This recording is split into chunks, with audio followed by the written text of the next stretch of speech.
नमस्कार प्यारे विद्यार्थियों। आज का हमारा टॉपिक रहेगा रेशियो।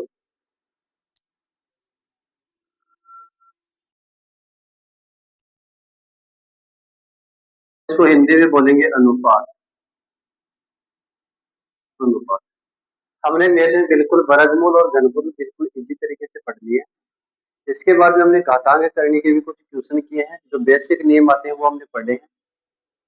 इसके बाद में हमने नंबर सिस्टम के भी कुछ क्वेश्चन किए थे और आज हम रेशियो यानी कि अनुपात के कुछ क्वेश्चन करेंगे। तो सबसे पहले तो बात है कि अनुपात होता क्या है। अनुपात होता क्या है। अब अनुपात क्या होता है, देखिए कि बड़ी से बड़ी ऐसी संख्याएं, बहुत बड़ी सारी संख्याएं हो सकती है, उन दोनों को या दो से अधिक संख्याओं को हम इस प्रकार से काटे कि दोनों सेम संख्याओं से कटे। दोनों सेम संख्याओं से कटे और छोटे से छोटा ऐसा अनुपात बच जाए जो आगे सेम संख्याओं से नहीं कटे, वही क्या कहलाता है, अनुपात कहलाता है। जैसे मान लीजिए कि हमने दो संख्याएं ले ली, एक तो 570 ले लिया और एक ले लिया 900। 570 और 900 ले लिया, ये हमने कोई बड़ी से बड़ी संख्याएं ले ली।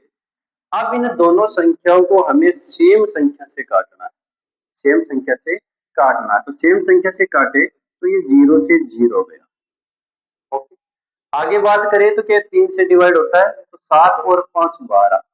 7 और 5 12, यानी कि जब भी आपको पूछे कि क्या ये संख्या 3 से डिवाइड है तो आप उनके अंकों का योग कीजिए, और अगर अंकों के योग में 3 का भाग जा रहा है तो उस कंप्लीट संख्या में भी 3 का भाग जाएगा। तो 7 और 5 12 में 3 का भाग जाता है, तो इसको 3 से काटेंगे तो 19 बार जाएगा, इसको 3 से काटेंगे तो 30 बार जाएगा। अब ये 19 अनुपात 30 आ गया। अब इससे आगे ऐसी कोई भी संख्या नहीं है जो इन दोनों को काट सके। तो बड़ी से बड़ी ऐसी संख्या है जिनको समान संख्या से काटने पर छोटी से छोटी बचने वाली संख्याएं जो आगे समान संख्या से विभाजित नहीं हो, क्या कहलाता है, अनुपात कहलाता है। आगे बात करें,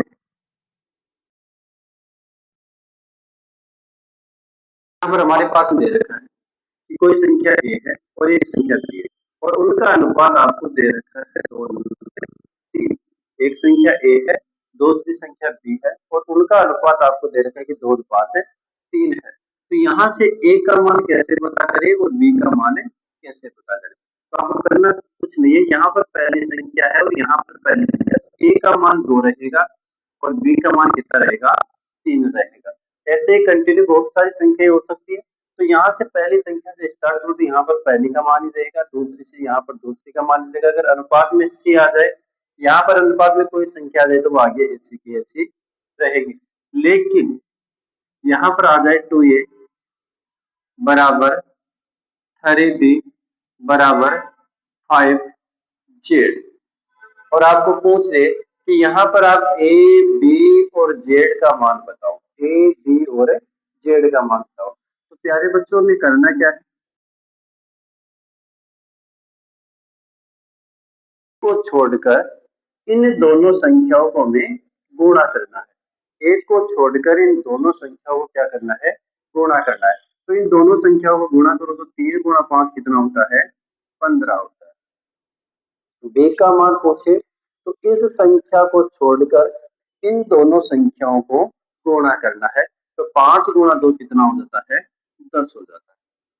अगर z का मान पूछे तो इन संख्या को छोड़कर इन दोनों संख्याओं को गुणा करेंगे तो 2 गुणा 3 कितना हो जाएगा, 6 हो जाएगा। तो यहाँ से अगर आपको ए बी और जेड का अनुपात पूछे तो वो आएगा 15:10:6 आएगा। 15:10:6 आएगा। तो ये दो बेसिक से क्वेश्चन थे जो आपने समझ लिए होंगे। अब देखो, यहाँ पर मान लीजिए कि आपके पास में एक क्वेश्चन है कि ए अनुपात बी, ए और बी का अनुपात है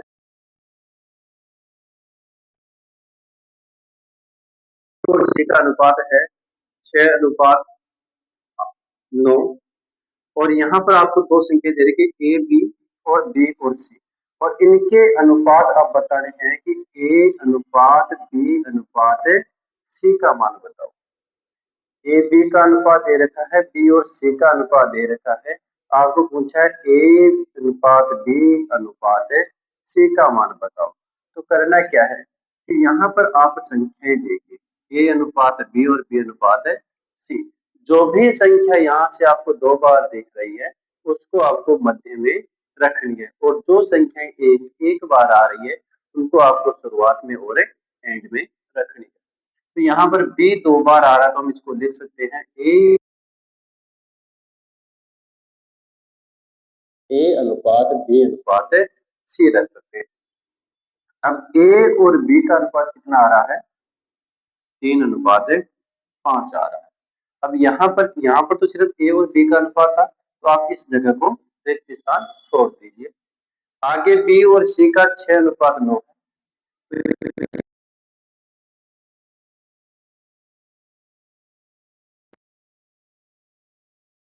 छोड़ दीजिए।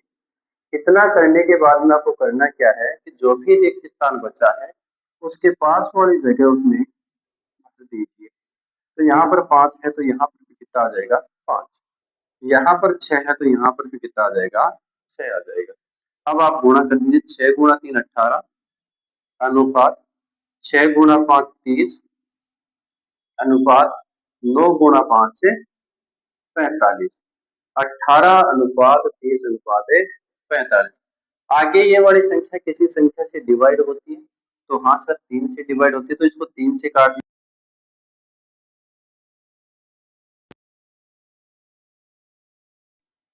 ये जाएगा 3 से 10 बार और ये जाएगा 3 से 15 बार। तो यहाँ से हमारे पास ए बी और सी का अनुपात कितना आया, 6:10:15 आया। नेक्स्ट क्वेश्चन की बात करें तो मान लीजिए कि आपको एक क्वेश्चन दे रखा है कि एक बैग है, एक क्या है, बैग है। उस बैग में एक तो काले कवर वाली किताब है, काले कवर की किताब है, और एक पीले कलर की किताब है। काले कलर की किताब है और पीले कलर की किताब है, यानी कि उनका जो कवर है ना वो एक तो काला कवर है और ऐसा है पीला कवर। अगर उनका अनुपात देखा जाए तो उनका अनुपात 4:7 है। एक क्वेश्चन मान लीजिए आप कि एक बैग में कुछ किताबें हैं जिनके कवर पीले और काले हैं, उनका जो अनुपात है वो काले कवरों का और पीले कवरों का अनुपात 4:7 है। अब आप क्वेश्चन में देते हैं कि टोटल जो पीले कवर है वो 350 है, टोटल काले कवरों की संख्या बताइए। इस क्वेश्चन को कैसे करेंगे कि आपको पीले कवर 350 दे रखे हैं, जबकि यहाँ पर अनुपात में कितना दे रखा है, 7 दे रखा है।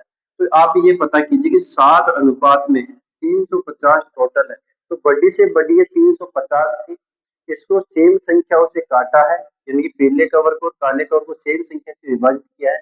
विभाजित करने के बाद में कितना आया, 7 आया। तो आप पता करो कि इसमें 7 को कितने से गुणा करूँ कि 350 हो जाए। तो 7 गुणा 5 यानी कि इसको 50 से गुणा कर दूं तो कितना होता है, 350। यह 350 जो पीले कवर है ये 50 से कटे हैं, तो ये जो काले कवर है ये भी तो 50 से कटे होंगे क्योंकि सेम संख्याओं से विभाजित होने चाहिए। तो आप इस 4 को फिर 50 से गुणा कीजिए तो यहाँ पर कितना आ जाएगा, 200। तो हमारे पास काले कवरों की संख्या कितनी थी, 200 थी, जबकि पीले कवर कितने थे, 350 थे। अब अगर इनको अनुपात में बांटे तो अनुपात कितना आता है, 4:7 आता है। आगे के क्वेश्चन की बात करें तो नेक्स्ट क्वेश्चन देखिए